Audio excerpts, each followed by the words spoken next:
Hello everybody, it's that college football guy here with another video. The final for the Mountain West. My glasses trying to slide up here. New Mexico, who just like Nevada finished 2-10.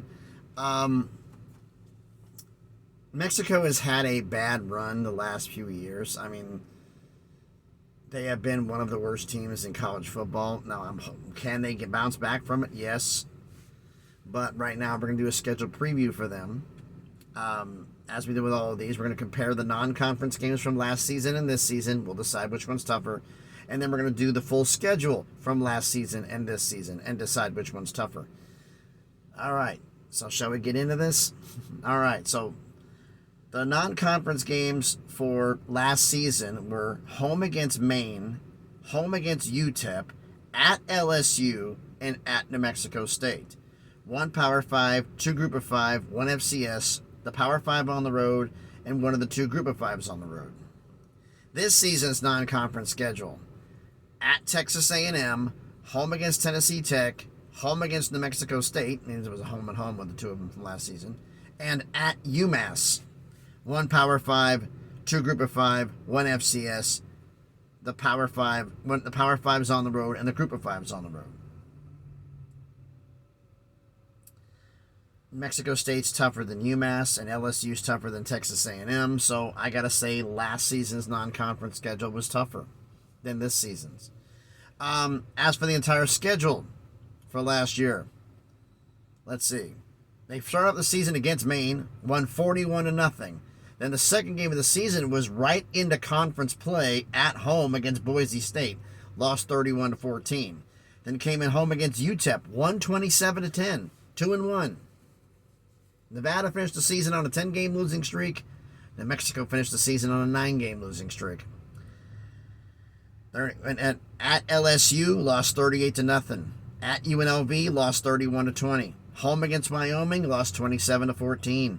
At New Mexico State, non-conference, lost 21-9. Home against Fresno State, lost 41-9. Then they get the bye, so they had 8 in front of the bye and 4 after. Oof. Come out of the bye at Utah State, lost 27-10. At Air Force, lost 35-3. Home against San Diego State, lost 34-10. At Colorado State, lost 17-0. Wow. Now their season for this year: at Texas A&M, they start off home against Tennessee Tech, home against New Mexico State, at UMass. So the non-cons got done first. Then they come into conference play at Wyoming. Then they get the bye. So last year was 8 in front of the bye and 4 after. Now it's 5 in front of the bye and 7 after. We'll see how this works. They come out of the bye at home against San Jose State and home against Hawaii.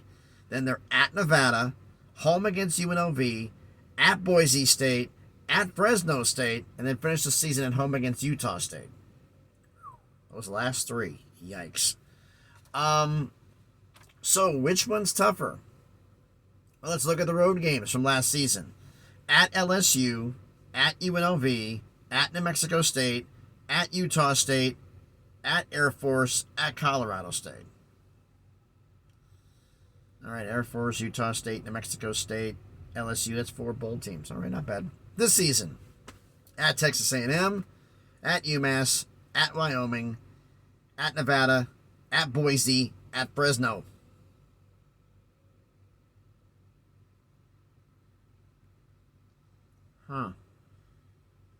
I mean, if you go by bowl teams, last season's was tougher.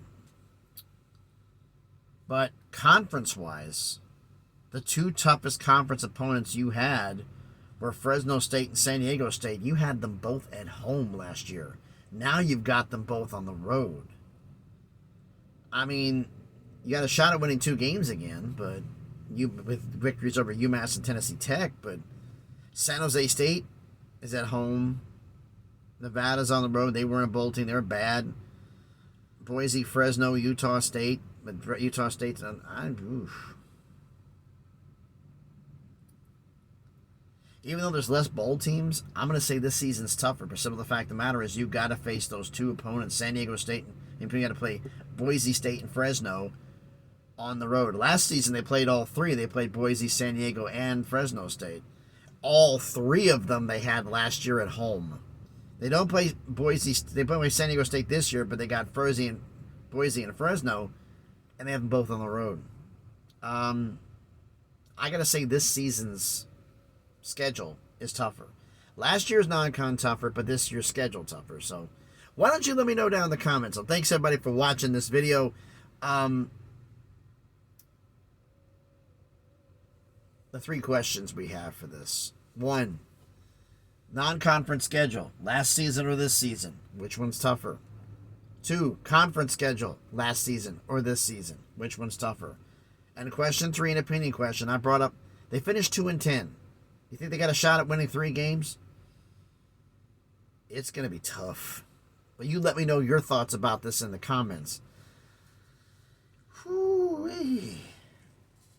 About those questions there. If you haven't hit already, please smash the like button, hit the thumbs up. It helps the algorithm, helps the video be seen by more people. And also, if you haven't done already, please subscribe to the channel. Past 400 subscribers, on the way to 500, slowly but surely on the crawl to 1,000. So basically, preview-wise, Left wants to know what's going on. I may be doing another scheduled preview here relatively shortly. It'll be done, recorded. This is like, I'm here in Richland, Mississippi, at where I'm supposed to deliver to. I'm just waiting for them to get all the local trucks out of the way so I can, because it's blocking the docks, so I can actually get to the dock and unload.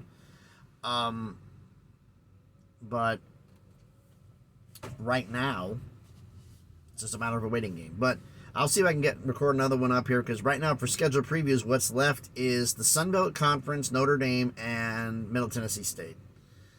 So I'll probably do is I'll do the Sun Belt, do Notre Dame, do Middle Tennessee, and I'm going to try to knock those out as much as I can, because we got a lot of conference realignment news going on. I got the predictions that got to get done, and we're going to have week 0 games here sooner rather than later, right? Because this is happening. Today's going to be a big day in terms of all those meetings and whatnot, and could we possibly see another school leaving? We'll see soon enough, won't we? So thanks everybody for watching the video. Hope everybody has a great Monday. Please be safe and please be good to each other.